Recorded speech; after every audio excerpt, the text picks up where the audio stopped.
ఇక తనకు మంచి జీవితాన్ని ప్రసాదించిన స్వామికి కృతజ్ఞతలు తెలిపేందుకే తిరుమలకు వచ్చానని హీరో సాయి దుర్గా తేజ్ తెలిపారు.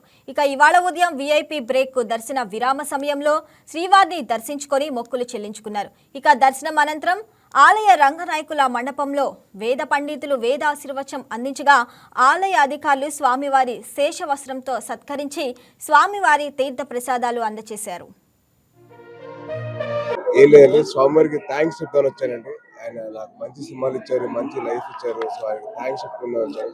ఆయనకి కృతజ్ఞతలు చెప్పుకొని వాళ్ళు మళ్ళీ మాకు మంచి జీవితం రావాలి అండ్ అలాగే కొత్త సంవత్సరం వస్తుంది. సో ఆయనకి బ్లెస్సింగ్స్ తీసుకుందాం వచ్చాను.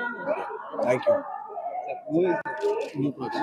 నెక్స్ట్ ఇయర్ సంబర్లో ఏటిగట్టు సినిమా వస్తుందండి. దాంతో స్వామివారికి థ్యాంక్స్ చెప్తాను వచ్చానండి. ఆయన నాకు మంచి సినిమాలు ఇచ్చారు, మంచి లైఫ్ ఇచ్చారు. సో ఆయనకి థ్యాంక్స్ చెప్పుకుందాం వచ్చాను. ఆయనకి కృతజ్ఞతలు చెప్పుకొని వాళ్ళు మళ్ళీ మాకు మంచి జీవితం రావాలి అండ్ అలాగే కొత్త సంవత్సరం వస్తుంది. సో ఆయనకి బ్లెస్సింగ్స్ తీసుకుందాం వచ్చాను. Thank you. నెక్స్ట్ ఇయర్ సంబర్లో ఏటిగట్టు సినిమా వస్తుందండి. దాంతో